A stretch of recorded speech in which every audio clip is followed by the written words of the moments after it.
One day, Thomas was dozing at the sheds. It was early morning, and a fitter was inspecting him before the day's work. He climbed on the tanks and shook his head, then walked away, leaving a sign reading, "Not to be moved." "Come on," said Thomas when his driver and fireman arrived. "We ought to get going. I'm going to be late." It was market day on Thomas's branch line, and he was to take the sheep to the market grounds. "Be patient, Thomas, we can't. There's a sign saying you have to stay here, and we don't know why. What's wrong?" "There's nothing wrong. Someone must have left it there by mistake. I can't wait here all day. I have a train to take." The driver looked all around, but couldn't find a problem, so they went to fetch the trucks instead. Thomas had to wait for the sheep to be loaded into the cattle trucks, but he was too eager. He wheezed steam as the last sheep was loaded. "Take your time, Thomas, there's no rush," calmed the driver. "We have to be careful not to disturb the sheep."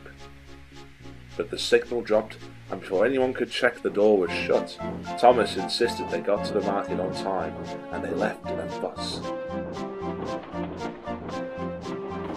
Come on, we can't be late. Come on, we can't be late." They rattled up the line and into the tunnel. Thomas had to whistle here, but today something very strange happened. "Bust my buffers," he said. "Something is funny about my whistle." "We can't stop to fix it, though. The VAT controller is expecting me to be on time." Bertie, the bus, was nearby when they reached the next station. "Would you look at this, Bertie," boasted Thomas. "I'm in charge of taking the prize sheep to market. I bet you're not doing that." "Oh, sorry, got to go. Really useful engines can't wait around, you know." Before Bertie could say anything, Thomas whistled and went on his way. This time it was shrill, like a farmer's whistle. The sheep in the van were confused. The door was not shut right, and some of them barged through and onto the platform. "Stop, Thomas, stop!" cried Bertie, but he was too late. Thomas was already whistling away into the distance. Thomas didn't stop again until he reached a red signal close to the market. Some people were standing on the bridge nearby. "Peep, peep," he whistled. "I hope you're all coming to see me at the market. Don't be late. I certainly won't be."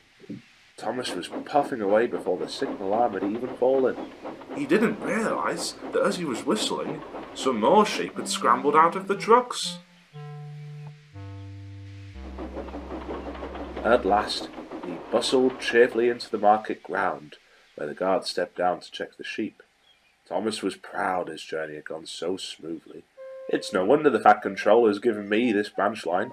He thinks I'm reliable." But he couldn't be proud for long. "Goodness me!" cried the guard from the cattle trucks. "Where are all the sheep? The door is wide open." "Botheration!